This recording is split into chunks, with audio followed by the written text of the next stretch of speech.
بعثنا عبادا عبادا لنا أولي بأس شديد فجاسوا خلال الديار وكان وعدا مفعولا.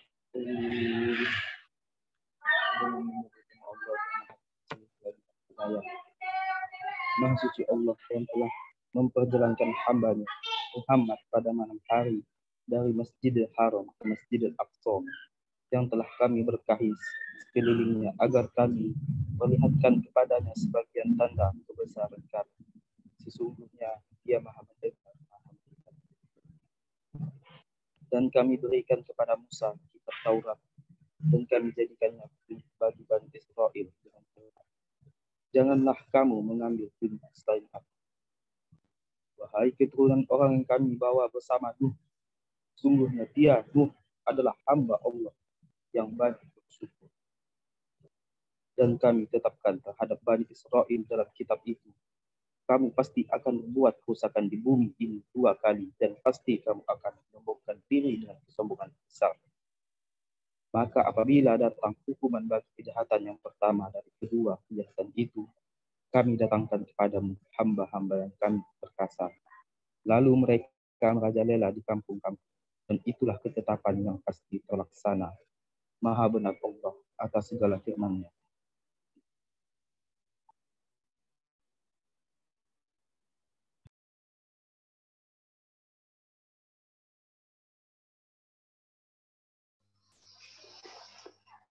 Baik, syukur kasih kepada saudara Haprianto yang telah membacakan ayat-ayat suci Al-Quran. Semoga baik pendengar maupun pembicara, pendengar maupun membaca mendapatkan pahala dari Allah Subhanahu wa taala. Amin ya rabbal alamin. Baiklah, selanjutnya yaitu kata sambutan Kepala IMSA 2022 atau yang mewakili kepada saudara Fadil Haris. Waktu dan tempat dipersilakan.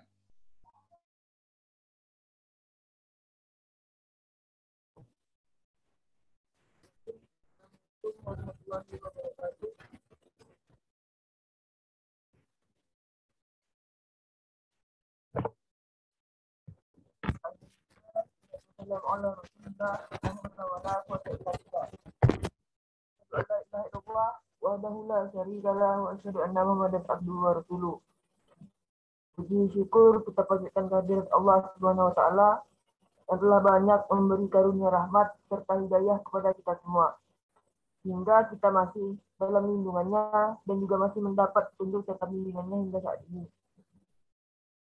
Selawat serta salam senantiasa kita curahkan kepada junjungan kita semua, yakni Nabi Muhammad SAW, juga kepada keluarga, sahabat, para tabi'in, semua, dan semoga kita selaku pengikutnya sampai akhir zaman.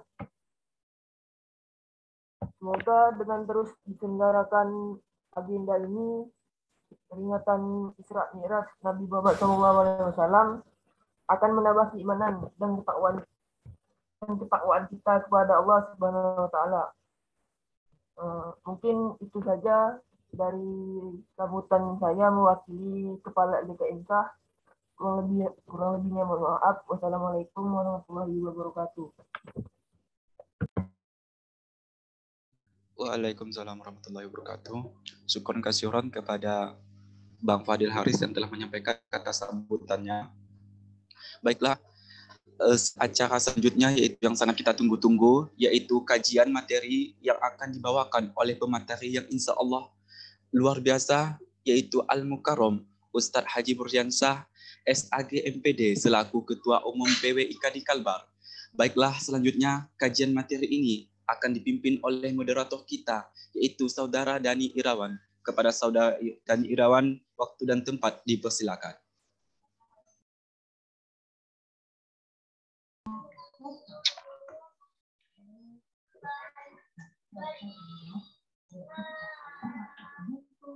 Assalamualaikum warahmatullahi wabarakatuh. Waalaikumsalam warahmatullahi wabarakatuh. Selamat malam dan salam sejahtera untuk kita semua. Teman-teman semuanya apa kabar? Alhamdulillah baik. Salawat serta Alhamdulillah salam baik. tidak lupa kita haturkan kepada junjungan Nabi Muhammad Sallallahu Alaihi Wasallam.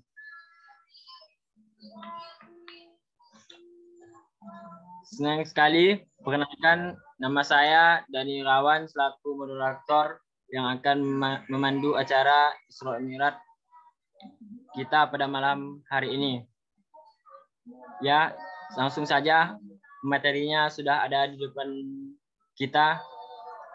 Kepada Ustadz Mukarrom dipersilahkan.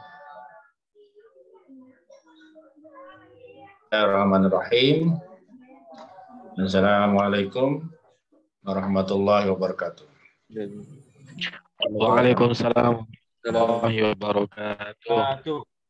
Alhamdulillahilladzi asra bi'abdihi lailam minal masjidil haram ilal masjidil aqsa alladzi barakna haulahu linuriyahu min ayatina innahu was-sami'ul basir. Wallahu ta'ala aidan fi surati An-Najm. A'udzu billahi minasyaitonir rajim. Bismillahirrahmanirrahim. Wan najmi idza hawa ma dhalla sahibukum wa ma ghawa. Ma yantiqu 'anil hawa in huwa illa wahyun yuha.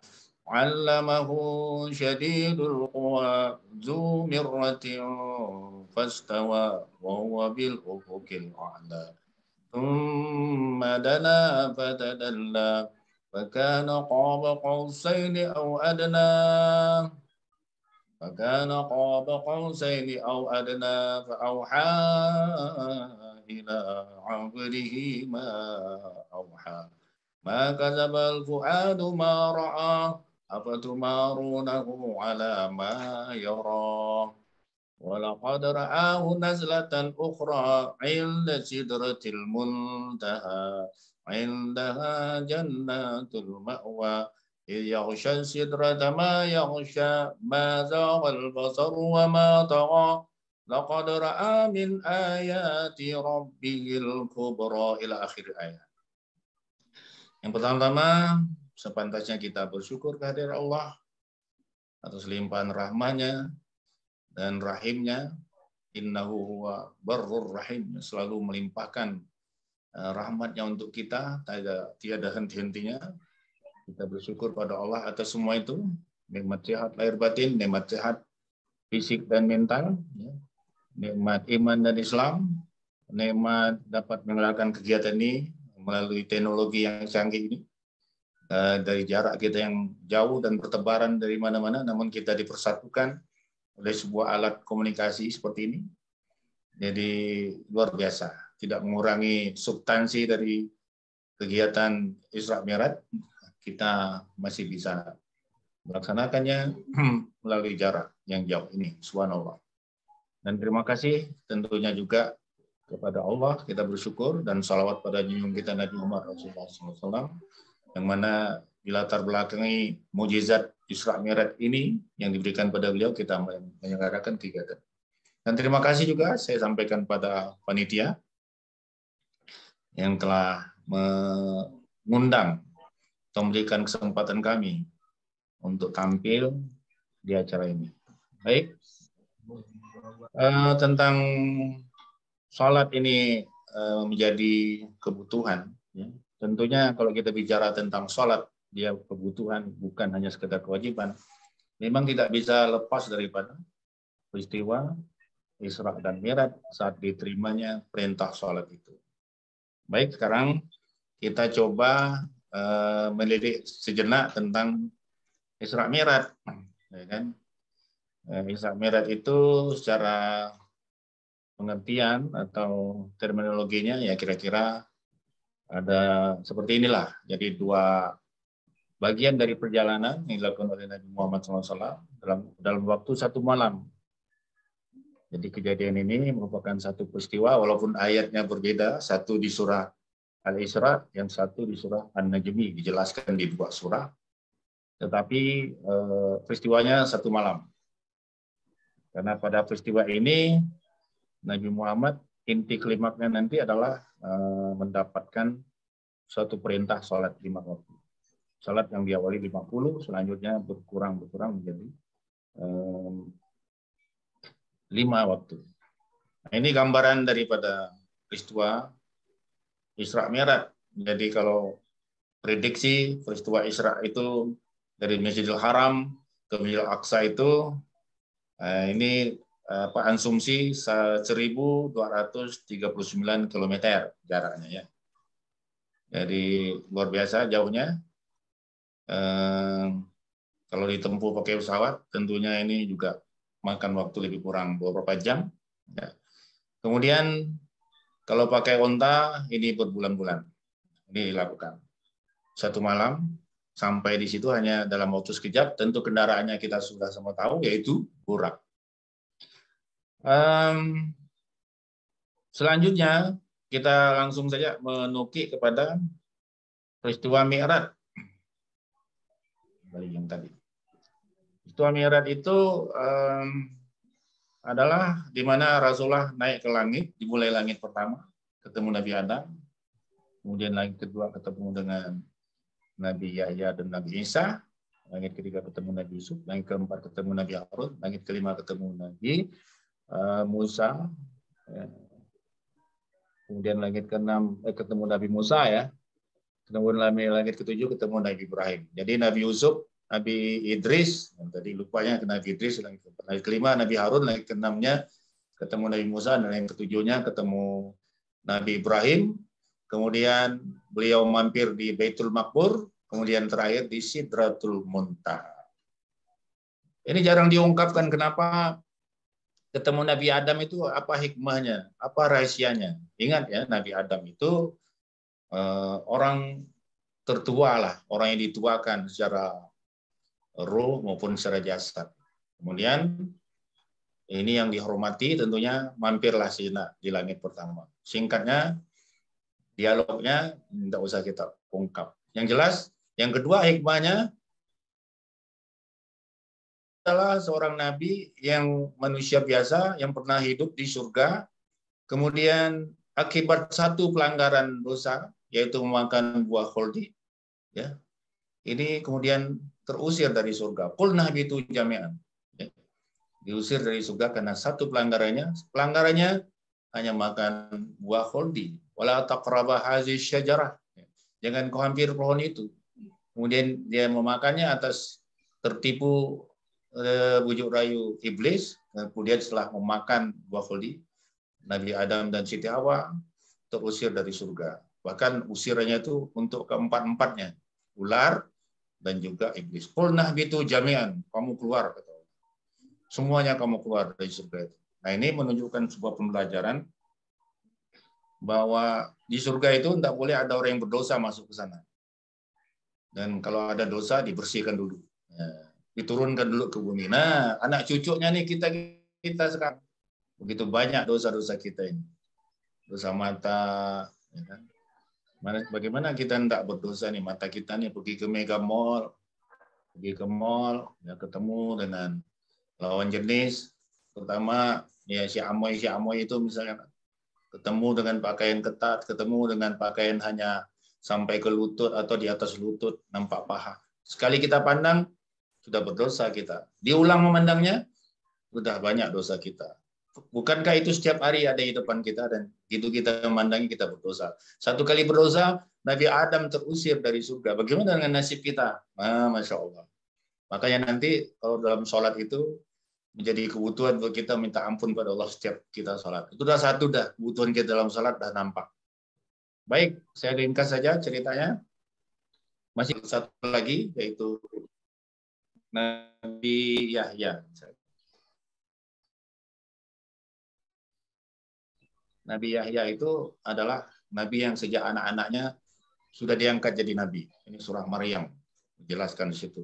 Ya Yahya, uzil kita biquwah, wahai Yahya, ya. Ambillah kitab, ya, kitab Taurat ya, dengan kuat. Kemudian dengan sungguh-sungguh.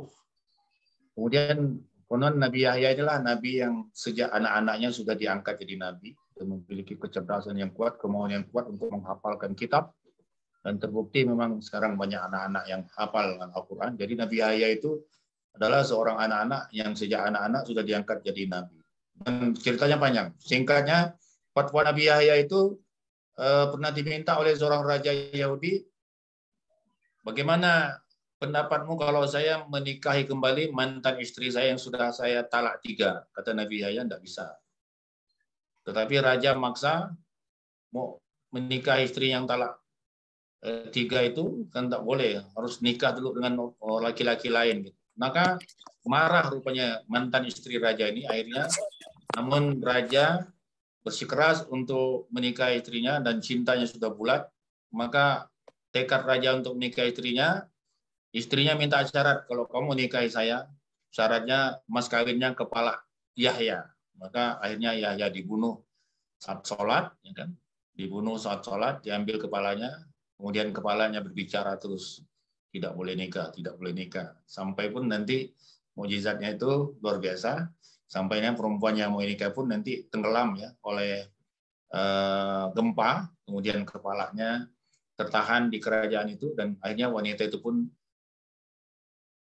masuk separuh, kemudian kepalanya dipenggal. Itulah menunjukkan bahwasanya sekarang ini hikmahnya banyak sekali pembunuhan-pembunuhan terhadap para ustadz, para imam. Zaman Nabi Yahya itu sudah mengalami hal seperti itu. Kemudian Zakaria pun dibunuh juga. Kemudian Nabi Isa pun dalam tempo yang semasa beliau pun akan dibunuh. Tapi Nabi Isa diselamatkan oleh Allah. Jadi tantangan para da'i ke depan, kamu nanti menyebarkan agama yang Muhammad dan sahabat-sahabat juga akan mengalami hal yang sama. Nah, begitulah hikmahnya. Maka Nabi setelah turun dari Isra Mi'raj ini bersemangat, dan sahabat-sahabat bersemangat, tidak takut berjuang, berperang di jalan Allah. Banyak yang mati terbunuh, syahid, ya, tidak takut.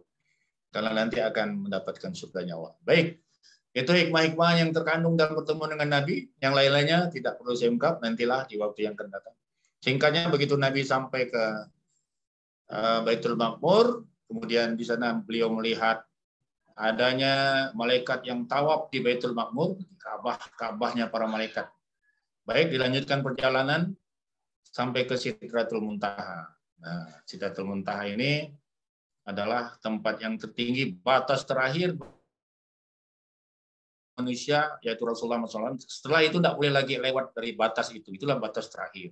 Ya, karena kalau lewat dari batas itu nanti akan bertemu dengan Lauhil Mahfuz, bertemu dengan kursinya Allah, bertemu dengan Aras, dan rahasia-rahasia langit tentunya tidak boleh sampai di situ saja.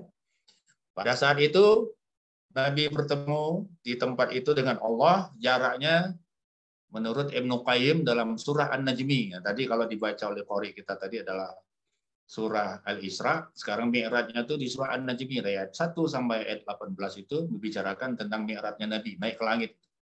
Jadi kalau nanti ada peringatan-peringatan Isra Mi'raj, mestinya 2 surah ini dibaca. Maka di sana di dalam ayat 9 itu dikatakan, saya singkat aja, langsung menukik, buka yang berikutnya. Slide berikutnya, ini dia. Ayat 1-nya, wan najmi idza hawa ma dhalla sahibukum wa ma ghawa wa ma yantiqu 'anil hawa in huwa illa wahyun yuha 'allamahu shadidul quwa dzu mirratin fastawa wa huwa bil ufuqil 'ala thumma dana fatadalla fa kana qaba qausaini aw adna auha ila 'abdihi ma auha. Menurut Ibnu Qayyim yang menafsirkan ayat ini, sebenarnya yang dimaksud dengan fakana qaba qausaini au adna. Jadi Allah dan Nabi Muhammad itu semakin mendekat jaraknya dengan jarak 2 busur panah.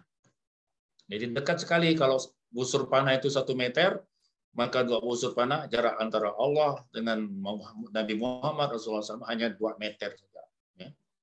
Ini tidak heran, sebetulnya sudah pernah terjadi dengan Nabi Musa. Nabi Musa wa kallama Allahu Musa taklima. Jadi Nabi Musa berdialog dengan Allah, namun tidak digambarkan sedekat ini. Nabi Adam pun pernah diajar oleh Allah, wa'allama Adam al-asma. Nabi Adam pernah diajar oleh Allah nama benda-benda.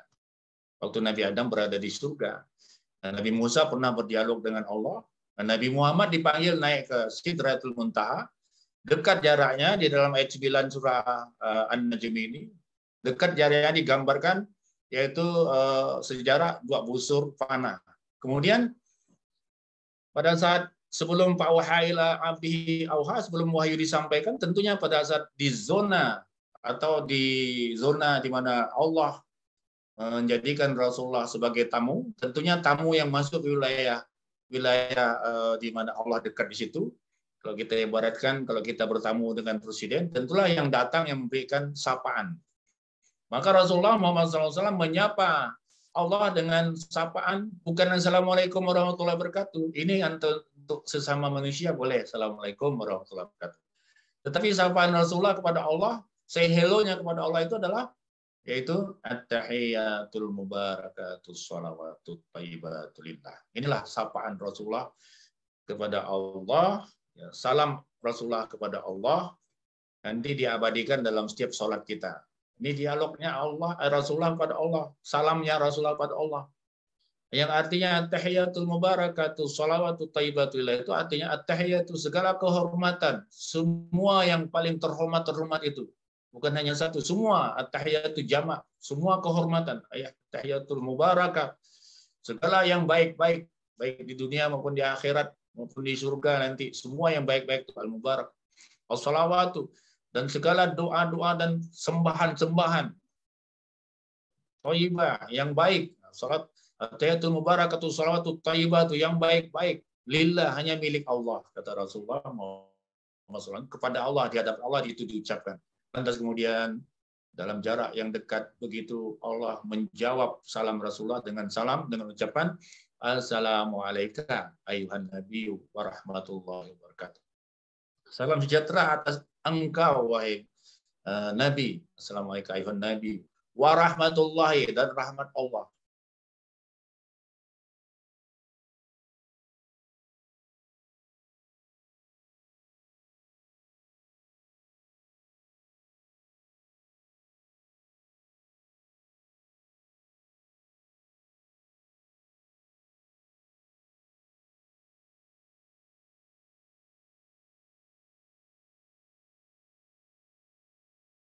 Yang Nabi yang kita jadikan uswah.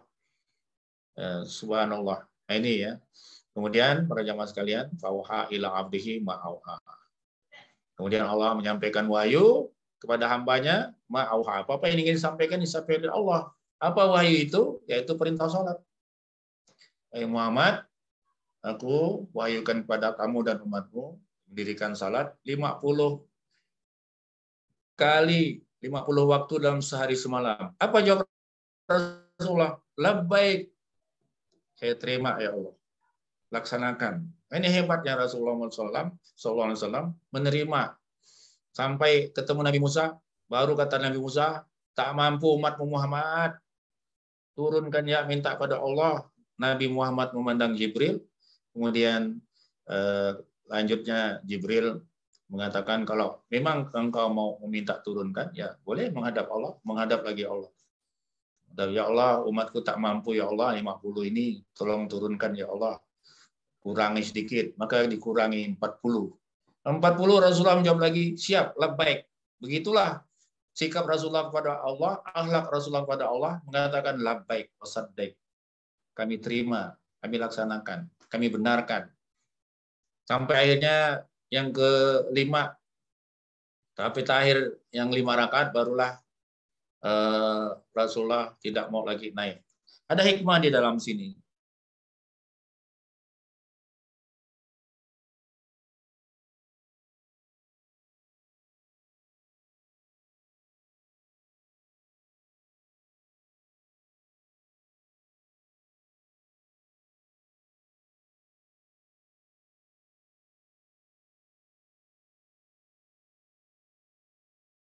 Masalakakum fi sakar, dalam surah Al-Mudaththir dikatakan, kenapa kamu masuk dalam neraka sakar? Qalu lam naku minal musallin, dulu aku tidak sholat, katanya. Itu surah Al-Mudaththir. Nah, inilah dilihatkan pada Rasulullah, maka Rasulullah mengatakan labbaik, labbaik, labbaik. Ya, karena tahu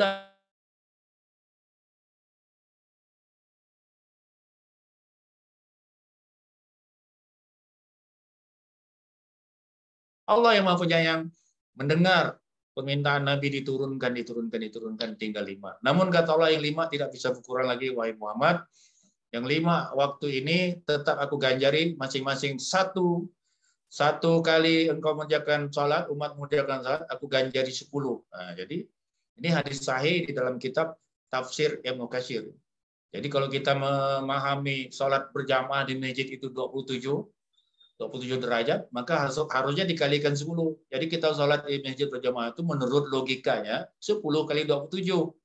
10 dari 27, 270. Artinya, kalau kita berdoa, Rabbil firli, ampunkan aku ya Allah, dalam duduk antar doa sujud, Rabbil firli, 227, seakan-akan kita 27 kali minta, padahal kita hanya minta sekali. Kalau dikalikan 10, maka akan menjadi 270 kali. Nah, begitu secara kuantitasnya, kelipatannya. Jadi kalau kita meminta kepada Allah, Rabbil firli warhamni wajiburni, ampunkan aku ya Allah, kasihanin aku ya, seakan-akan kita meminta 270 kali. Bedakan dengan 10 kali, tentunya lebih banyak kuantitas dan kualitas 270 kali. Nah, inilah kemudian setelah selesai perintah salat akur, ya 5 deal, Nabi Musa ketemu dengan Nabi Muhammad lagi. Nabi Musa mengatakan, tak mampu umat Muhammad 5 itu minta turunkan lagi. Aku sudah malu ya Musa. Malu aku dah. 5 ini dengan surga yang seluas itu.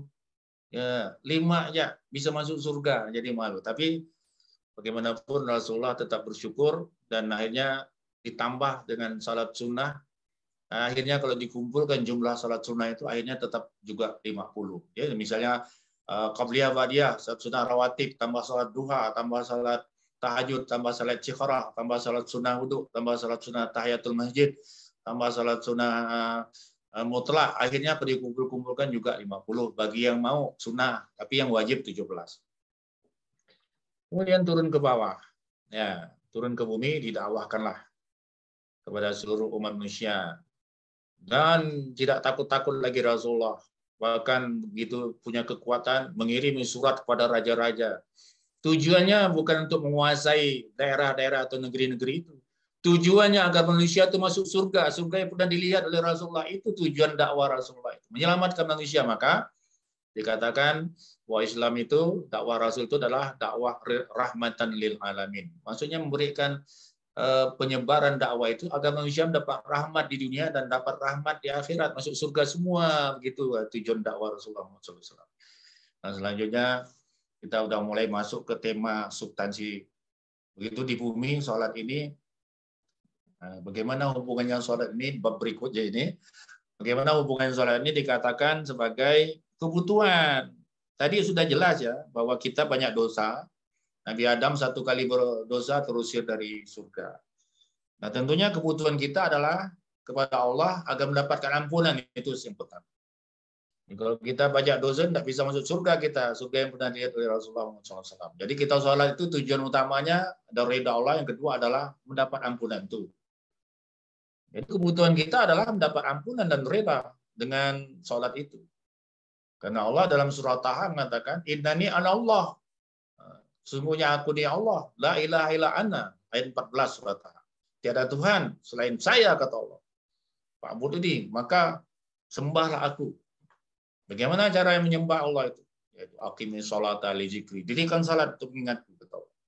Di sini jelas menunjukkan bahwa salat menjadi pembeda antara Khalik dan makhluk. Salat menjadi pembeda antara Allah yang berkuasa dengan kita makhluk yang dikuasai atau kita menjadi seorang hamba. Yang kedua, salat itu adalah dikerjakan oleh para nabi-nabi. Nabi-nabi semua mengerjakan salat. Di antaranya para nabi itu mengerjakan salat malam. Kebiasaan para nabi itu salat malam. Dan nabi-nabi yang lain juga ada mendapat satu perintah salat, tidak 5 seperti kita.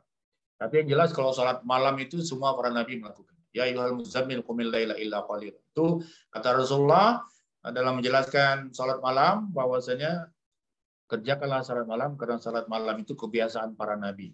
Jadi itu yang kedua. Yang ketiga bahwa salat itu menjadi kebutuhan untuk mengharapkan pertolongan Allah. Lanjut. Ya. Kenapa kita itu mengharapkan pertolongan Allah? Karena kita hidup di dunia ini, begitu kita lahir ke dunia ini, kita punya masalah. Ya. Dari kecil kita lahir, kita menangis, berarti kita punya masalah. Dari kecil kita menangis kalau buang air kecil, punya masalah. Sejak kecil kita buang air besar, nangis punya masalah. Masalah kita sejak dari kecil sudah punya masalah. Cuman Allah yang Maha Pengasih, Maha Penyayang. Masalah kita dari kecil itu diilhamkan kepada kedua orang tua kita oleh Allah untuk membantunya, membantu menolong, mengajarkan bicara. Anak kecil tak pandai bicara, Allah titipkan ilham pada orang tua kita untuk mengajar bicara. Padahal kata Allah, Ar-Rahman 'allamal Qur'an, khalaqal insan 'allamahul bayan. Masalah manusia dalam berbicara itu Allah yang mengajarkannya, 'allamahul bayan. Tapi Allah titipkan kepada orang tua kita mengajarkan. Baik, masalah terus ada sejak kita kecil sampai kita usia akil baligh, masalah-masalahnya digambarkan masalah itu dalam Al-Qur'an, ya. Surahnya surah Al-Baqarah ayat 155. وَلَنَبْلُوَنَّكُمْ بِشَيْءٍ مِنَ الْخَوْفِ وَالْجُوعِ وَنَقْصٍ مِنَ الْأَمْوَالِ وَالْأَنْفُسِ وَالثَّمَرَاتِ وَبَشِّرِ الصَّابِرِينَ. Dan sungguh kami akan berikan cobaan, ini masalah. Jadi Allah senantiasa memberikan kita cobaan. Kepada kalian semua, pada umat manusia dan umat Islam akan diberikan ujian dan cobaan tiap hari. Tiap hari. Apa cobaan itu? Pertama adalah dengan sedikit rasa ketakutan. Minal khauf, yang takut itu masalah psikologi. Takut tak bisa kawin, takut tak ada yang mau, takut tak bisa kaya, takut tak dapat kerja, takut tak lulus kuliah, takut nilai rendah. Itu semua rasa takut. Takut mati, takut, banyak takut. Takut ini bisa menimbulkan was-was. Takut sholat tidak sah, artinya was-was. Takut wudhu tidak sah, takut semuanya. Nah, kemudian takut ini kalau berlebihan bisa berbahaya. Kemudian diuji dengan kelaparan, ya, kekurangan makanan. Sekarang kita lagi kurang apa ini? Minyak pakai pakai antrian, ya, yang 5 kilo berebut-rebut di pasar Pelamboyan situ. Nah, kalau tidak ada minyak, kita tidak bisa goreng. Yang pedagangnya tidak bisa jualan gorengan. Nah, ini kekurangan kelaparan. Nah, itu kan sebelum kelaparan. Kekurangan harta. Nah, harta ini menjadi simbol kesuksesan. Kalau tidak ada harta bisa menyebabkan orang stres, tapi kalau ada harta bisa menyebabkan orang percaya diri. Kemudian ujian berikutnya adalah kematian jiwa, kehilangan jiwa, bisa mati anak, mati istri, mati suami. Akan diuji dengan kematian orang tua kita, ayah kita, emak kita. Diuji dengan kematian orang-orang yang berjasa dengan kita, paman. Nah, diuji seperti itu. Atau kita sendiri yang diuji, bukan diuji lagi, langsung wassalam, meninggal dunia. Atau kekurangan buah-buahan. Nah, maka kata Allah, berikanlah berita gembira pada orang yang sabar. Nah itu, jadi kita ini akan selalu ada ujian. Yang mahasiswa diuji kedisiplinan. Yang pemborong, pejabat diuji dengan masalah proyek. Oh, yang istri diuji masalah kesetiaan. Semua kita diuji. Yang punya ilmu agama diuji masalah loyalitas pada Allah, masalah dakwah. Yang banyak ilmu diuji apakah sombong atau tidak, semuanya. Baik, kita lanjutkan. Makanya dalam menghadapi berbagai macam ujian ini, selanjutnya kita yang paling berat itu adalah ujian dalam menghadapi musibah-musibah tentunya ya. Seperti kelaparan, takut, kemudian rasa penyakit, penyakit menyebabkan kematian seperti corona ini kan. Sekarang udah tidak lagi, jadi dari corona berubah ke Omikron, nanti ke Abakrom, nanti ke Amahkrom, macam-macam krom-krom. Diuji kita sampai meninggal. Ya. Nah, makanya dalam menghadapi ujian ini kita harus menyikapinya, ya hanya Allah yang bisa menyelesaikan problematika kita itu. Makanya dilanjutkan, kata Allah, dalam ayat berikutnya, atau kajian berikutnya, lanjut, bahwa dalam menghadapi ujian itu, kata Allah, ya ayyuhallazina amanu, ya ayyuhallazina amanu ista'inu bis-sabri was-salah. Innallaha ma'as-sabirin. Nah, dalam menghadapi ujian-ujian itu, wahai orang beriman, ista'inu, minta tolong. Jangan dalam menghadapi ujian itu kamu tidak minta tolong. Ya. Jangan nyombong. Ini nilainya rendah, makin tak mau sholat. Salah. Kemudian jabatannya lepas, makin tak mau sholat. Salah. Putus cinta, lalu tak mau salat, salah. Hilang jabatan, lalu menjauh dari Allah, salah. Tapi yang benar itu adalah minta tolong. Apa masalahnya? Minta tolong dengan Allah. Allah tantang. Ya ayyuhallazina amanu ista'inu. Yuk minta tolong dengan aku, kata Allah. Minta tolong sama aku. Ya sabri, tapi dengan syarat dalam menimai masalah itu sabar dulu, hadapi masalah itu. Ibarat kita menyeberang di Sungai Kapuas dengan arus yang deras ke arah laut. Kita nyeberang sungai itu dengan sabar, artinya jangan melawan. Tapi ikuti arus, namun kita tetap sampai ke seberang. Sabar dulu menghadapi masalah itu. Terima saja, jangan menyalahkan Allah. Mengapa aja musibah ini terjadi nih? Kemana Allah nih? Apa Allah tak? Jangan pasang status. Ya.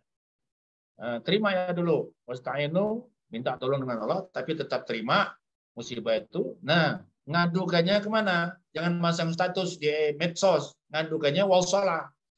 Jadi minta tolong pada Allah dengan sabar, terima kenyataan itu, kemudian lakukan sholat. Nah, innallaha ma'as-sabirin. Jadi kita semua persoalan kita itu kita adukan kepada Allah. Jangankan persoalan-persoalan besar, sendal putus pun kita harus ngadukan pada Allah. Begitu sunnah. Sendal putus, ya Allah, tolong ya Allah. Beri aku kesabaran paling tidak.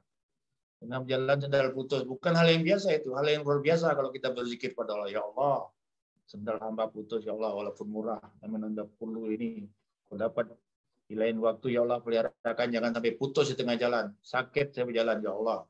Satu kena aspal, satu tak ada. Kan begitu. Problemnya nanti kena aspal bisa luka. Baik.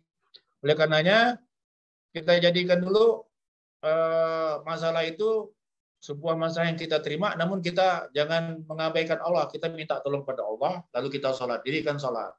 Kumpulkan masalah itu, kita sholat. Karena pada sholat itu ada ulama mengatakan, tapi ini bukan hadis. Bukan hadis, saya sudah dalami. As-sholatu mi'rajul mu'min, katanya. Sholat itu mi'rajul mu'min. Itu bukan hadis ya. Itu hanya ulama-ulama yang menganggap betapa pentingnya sholat itu seakan-akan mi'rajnya orang beriman. Kalau mi'raj tadi Rasulullah Muhammad SAW berdialog pada Allah, dalam ketika kita sholat pun kita sedang berdialog pada Allah. Kita buka hadis qudsi. Lanjut. Nah, ini ya. Jadi sehingga sholat itu menjadi kebutuhan. Qasamtu sholat. Ya, saat kita membaca Fatihah, katakan di situ adalah sholat. Ya. Sholat di sini para ulama mengatakan dimaksudkan sholat di sini adalah surah Al-Fatihah. Dalam hadis qudsi Allah berkata, ini bukan dari Rasulullah, ucapan ini adalah dari Allah. Namanya hadis qudsi. Qasam salah baini wa baina abdi, aku bagi salat antara aku dan hambaku, kata Allah, nisfain, dua bagian. Kemudian wali abdi mas'al. Jadi kalau di dalam yang lengkapnya, wanis pahu li, wanis pahu li abdi, wali abdi mas'al. Sebagian salat untukku, sebagian surah Al-Fatihah itu untukku, ya gitu. Sebagiannya untuk hambaku, dan bagi hambaku semua apa yang diminta. Nah, maka kita harus hati-hati membaca surah Al-Fatihah nih, jangan sampai berwasal. Mentang-mentang nanti kalau terawih nak cepat lalu wasal. Ini harus ada dihentikan. Pada setiap satu ayat.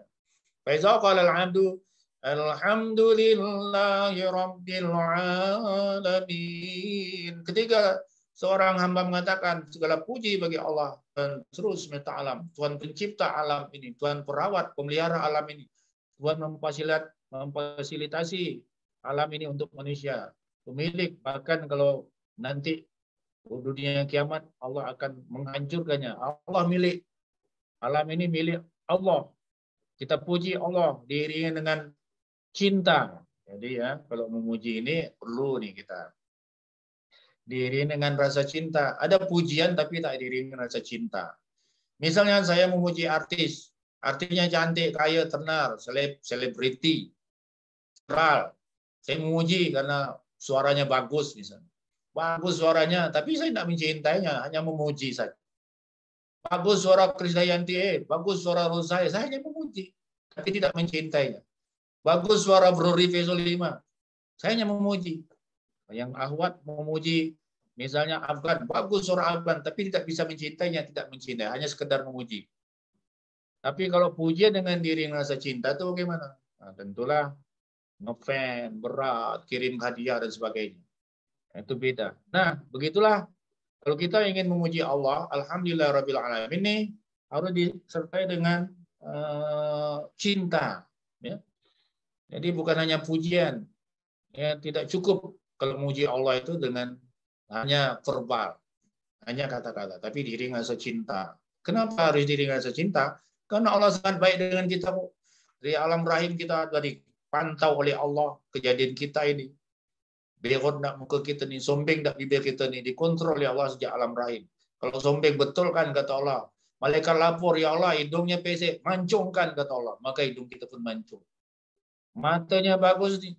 Bulan nih, ya Allah matanya sempurnakan, maka mata kita jadi jeli. Allah pantau semua kejadian kita. Ya Allah pendek badannya, tinggikan kata Allah. Ya Allah mau diapakan nih, biarkan begitu. Untuk Allah tidak mengatakan begitu. Ini dalam hadis Arba'in dijelaskan seperti itu. Malaikat lapor perkembangan kita di alam janin itu.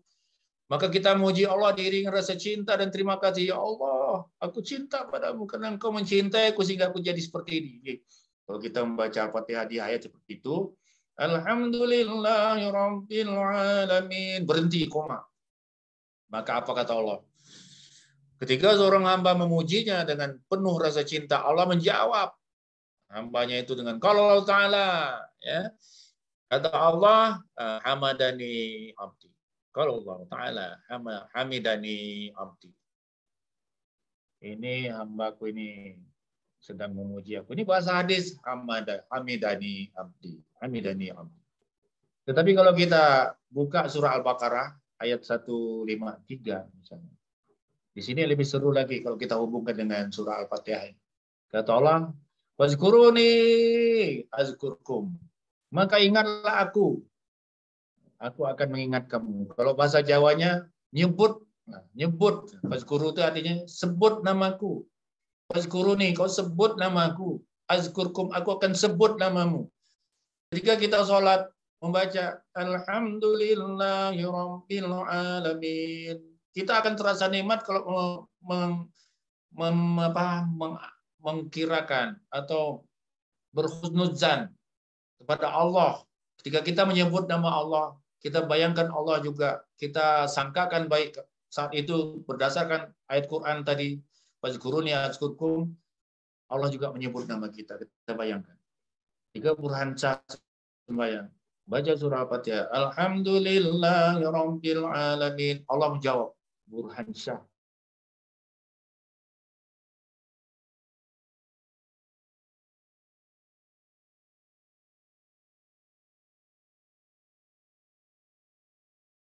Ya, karena tidak boleh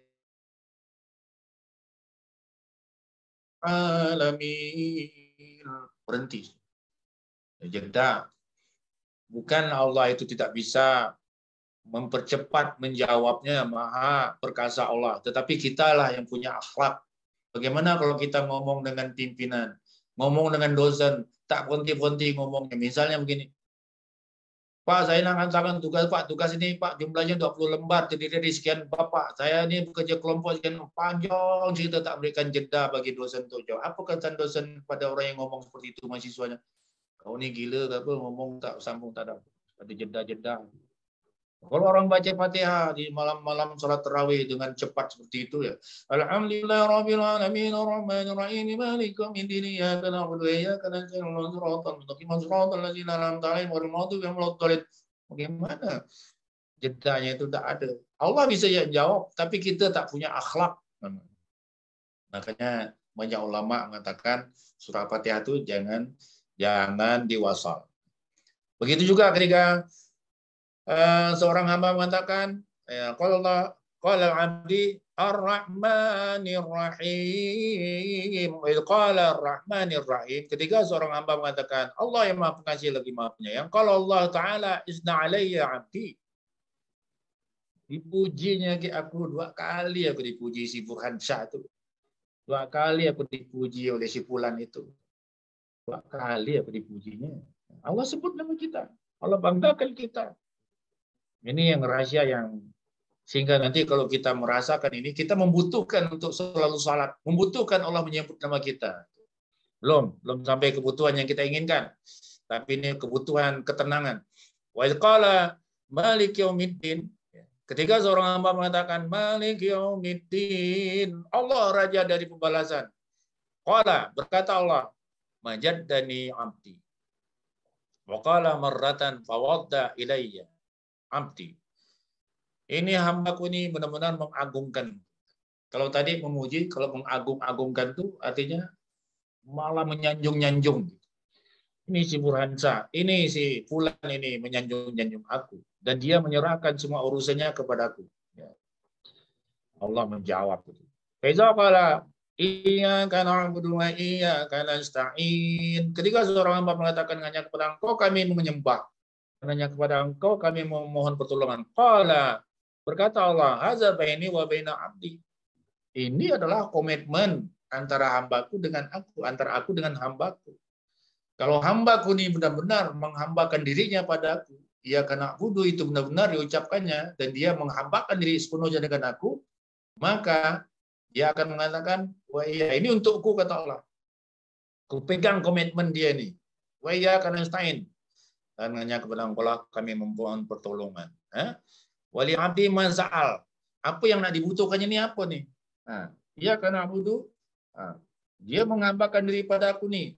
Aku ini maha perkasa, aku ini maha pemurah, aku ini maha penyayang, aku mengabulkan semua apa yang keinginan yang dibutuhkan oleh manusia. Wa iya kana sain, apa yang dimintanya nih, kata Allah. Iya kana sain. Wa iya kana sain. Kepada Engkau kami mampu tolong. Wali abdi mas'al. Apa kamu minta apa, kata Allah.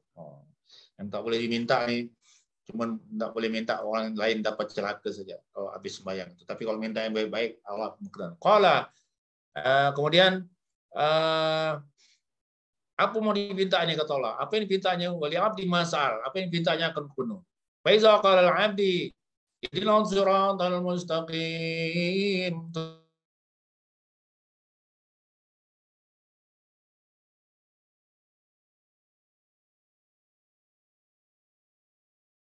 Ghairil maghdubi alaihim waladdallin, dan bukan jalan-jalannya orang yang sesat, yang kau sesatkan.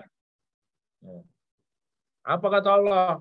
Qala haza li abdi. Ini semuanya ini untuk aku, untuk hambaku, kata Allah. Yang dimintanya jalan hidayah, yang dimintanya surga, semuanya untuk hambaku nih. Ayat terakhir ini semuanya untuk hambaku, kata Allah. Apa yang dimintanya oleh abdi masal, semuanya akan kupenuhi. Nah, oleh karenanya kalau kita menyadari betapa Allah melelang, melelang kemurahan karunia-Nya pada saat kita sholat, Allah lelang, mau apa kamu, mau apa, ayo minta apa, ayo, ya silakan merapat, yuk sholat, apa kamu minta aku penuhi, kata Allah. Maka hanya orang yang sombong, yang tidak membutuhkan Allah, hanya orang sombong, hanya orang yang ujub, hanya orang yang terlalu katakanlah mazlum, orang zalim yang merasa hebat, yang tidak memerlukan Allah setiap salatnya.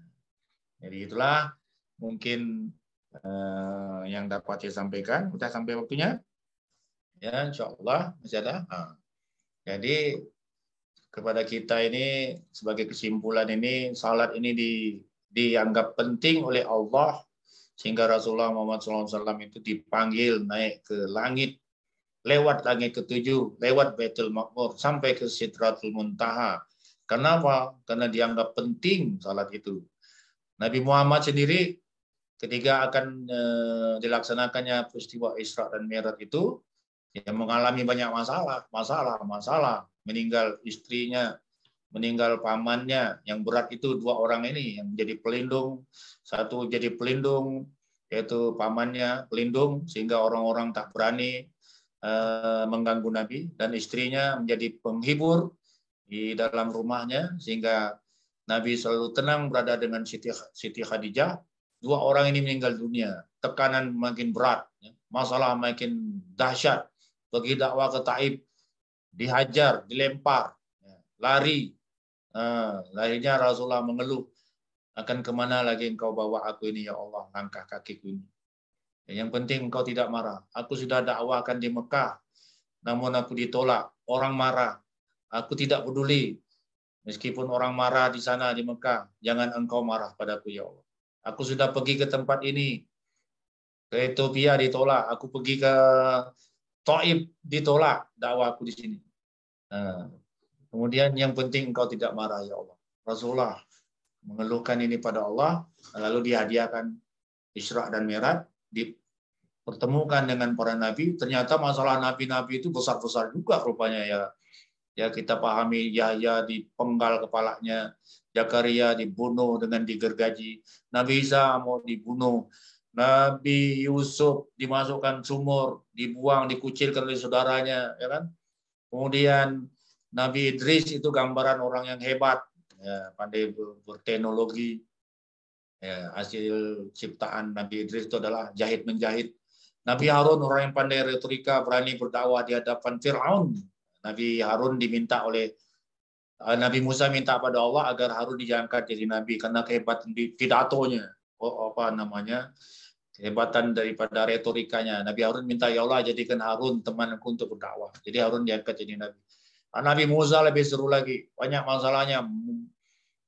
Dia punya umat itu manja, udah dapat makanan dari surga. Minta makanan dunia, jemu udah makanan dari surga, bayangkan makanan surga ditolak. Di masa Nabi Musa, betapa umat Nabi Musa itu manja dan suka menyakitkan Nabi Musa, digambarkan dalam surah Al-Hishr, dalam surah As-Saff, ya. Wa idh qala Musa liqaumihi ya qaumi lima tu'zunani wa qad ta'lamuna inni rasulullah ilaikum. Wahai kaumku, kenapa kau menyakiti aku? Padahal aku ini utusan Allah, kata Nabi Musa mengeluh dalam surah As-Saff. Nah, begitulah Nabi Muhammad diingatkan, umatnya diingatkan. Nabi Musa banyak masalah, tapi menghadap Allah tenang. Nabi Ibrahim selalu menyeru membangun Ka'bah. Nah, itu semuanya menjadi hikmah sehingga Nabi Muhammad dilihatkan surga neraka, berakhirnya tenang dan pulang dari Isra Mi'raj. Beliau tenang, berdakwah, menghadapi musuh sebesar apapun, tidak pernah takut. Nah, begitu juga kita yang apabila telah melakukan pendekatan diri pada Allah SWT, kita tidak pernah takut. Ya, karena Allah berada dekat kita. Kita dekati Allah melalui salat wajib. Kita dekati Allah melalui salat sunnah, rawatib, salat duha, dan salat tahajud. Apapun yang datang pada kita, insya Allah kita akan berhusnuzan pada Allah, berprasangka baik pada Allah. Apabila kita sudah mendekat Allah, kemudian kita membaca Al-Quran, menghafal Al-Quran, salatnya, ya, mendalami ilmu agama, kita tidak akan pernah rasa takut dengan apapun, kecuali takut hanya pada Allah. Dan selalu kita bergantung pada Allah, selalu kita berharap pertolongan Allah, selalu kita berharap rahmat Allah, perlindungan Allah, dan semua itu dilakukan melalui salat. Dan insya Allah, orang yang salat itu akan mendapatkan derajat yang tinggi. Apalagi salatnya kalau kita lihat dalam surah Al-Isra, diiringi dengan salat sunnah, maka dia akan mendapatkan maqam mahmudah. Boleh di bagian akhir ini saya bacakan, sehingga kita merasakan salat itu kebutuhan kita. Aqimil shalat liduluki syamsi ila ghasaqil laili wa qur'anal fajr. Inna qur'anal fajri kana mashhuda. Wa minal laili fatahajjad bihi nafilatan lak. Asa ayyab'asaka rabbuka maqaman mahmuda. Wa qur rabbi adkhilni mudkhala sidqin wa akhrijni mukhraja sidqin wa ja'alni min ladunka sultanan nasira. Ini. Dirikan salat wajib itu yang itu. Intinya 5 waktu. Kemudian kata Allah, wa minal laili fatahajjad bihi. Di sebagian malam bertahajudlah. Asa ayyab asaka rabbuka maqaman mahmuda. Niscaya engkau, wahai Muhammad, akan mendapatkan makam yang terpuji. Jadi rajin-rajin saja salat tahajud. Insya Allah akan kita dapatkan makam-makam terpuji yang kita inginkan maupun yang tidak kita sangka-sangka, Allah beri makam yang terpuji. Misalnya kedudukan, jabatan yang menjadi harapan dan impian orang itu akan mudah kita raih kalau kita rajin salat 5 waktu, salat sunnah dan salat tahajud. Kemudian apa lagi? Fadilahnya salat wajib dan salat tahajud itu.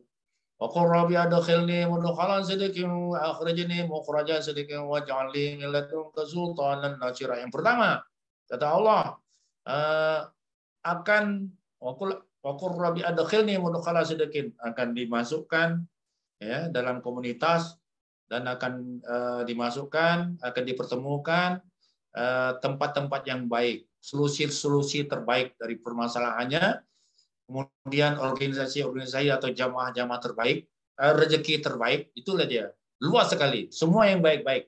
Wa qur rabbi adkhilni mudkhala sidqin wa akhrajni mukhraja sidqin, itu artinya keluarkan, akan dikeluarkan dari segala macam problem apapun.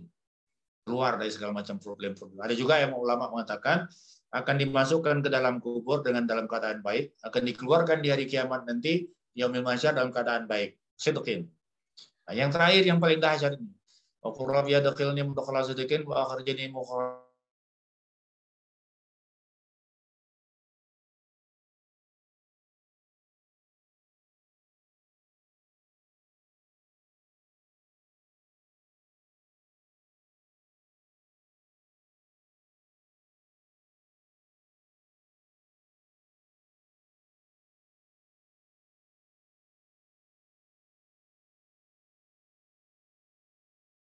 Haus, tidak sholat rohani lapar, tidak sholat rohani kering. Nah, bagaimana? Nanti kita lanjutkan pada sesi-sesi yang mendatang. Demikian, mohon maaf jika ada hal yang kurang berkenan. Jika ada yang baik, insya Allah datangnya dari Allah. Al-haqqu min rabbik, fala takunanna minal mumtarin. Bila taufiq wa hidayah. Assalamualaikum warahmatullahi wabarakatuh. Waalaikumsalam warahmatullahi wabarakatuh.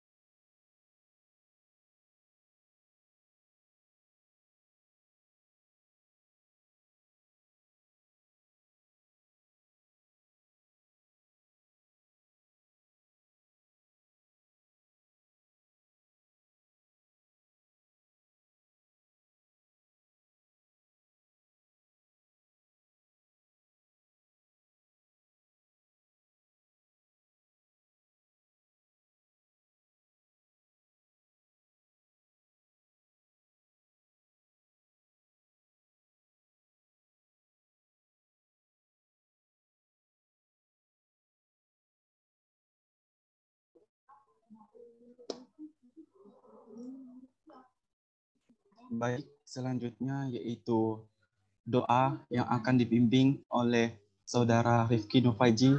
Kepada Saudara Rifki Nufaizi, waktu dan tempat dipersilakan.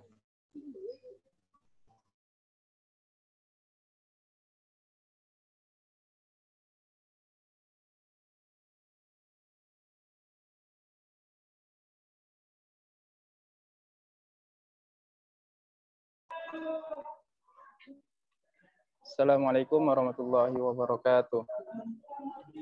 Waalaikumsalam warahmatullahi wabarakatuh.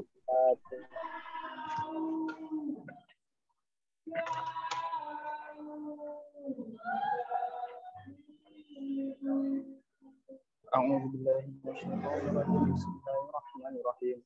Alhamdulillahirabbil alamin, hamdan syakirin, hamdan na'imin, hamdan yu'affi ni'amahu wa yukafi'u mazidah. Ya Rabbana lakal hamdu kama yanbaghi li jalali wajhikal karim wa 'azimi sultanik. Allahumma shalli wa sallim ala sayyidina Muhammad wa ala sayyidina Muhammad. Allahumma innaka ta'lamu anna hadhil qulub qad ijtama'at ala mahabbatik wal taqat ala ta'atik wa tawahhadat ala da'watik wa ta'ahadat ala nusrati syari'atik wa wasikillahumma rabitataha wa adimutaha wa hdiha subulaha wa amlaha binurikal ladzi la yaqbu washrah suduraha bi faidil imani bik wa jamili tawakkuli alaika wa ahhabi ma'rifatik wa amisha ala syahadati fi sabilik innaka ni'mal maula wa ni'man nasir. Allahumma fir lana dzunubana wa liwalidina warhamhuma kama rabbayana shaghira. Rabbana atina fid dunya hasanah wa fil akhirati hasanah wa qina adzaban nar. Wassallallahu ala sayyidina Muhammadin wa ala alihi wa sahbihi ajma'in. Subhana rabbika rabbil izzati amma yasifun. Wassalamu ala mursalin walhamdulillahi rabbil alamin. Assalamualaikum warahmatullahi wabarakatuh. Waalaikumsalam warahmatullahi wabarakatuh. Baik, syukron kasihan kepada Saudara Rifki Nufaizi. Baik, selanjutnya yaitu dokumentasi untuk kepada seluruh hadirin untuk on kameranya.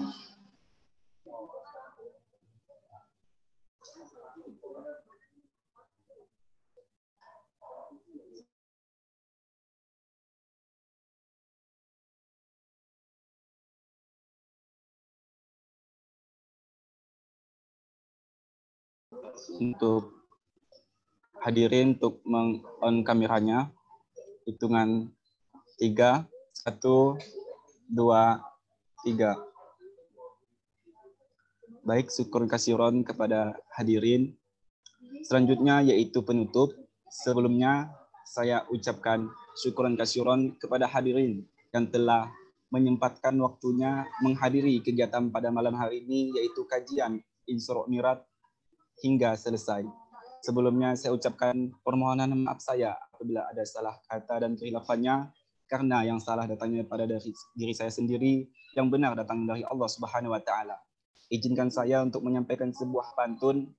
Agung di kapik di lawang tengah, nanam jagung di rampuk situ. Wabillahi taufiq walhidayah. Wassalamualaikum warahmatullahi wabarakatuh. Waalaikumsalam. Waalaikumsalam warahmatullahi wabarakatuh. Syukran jazakallah Ustaz. Syukran katsira. Jazakumullah. Jazakumullah khairan Ustaz.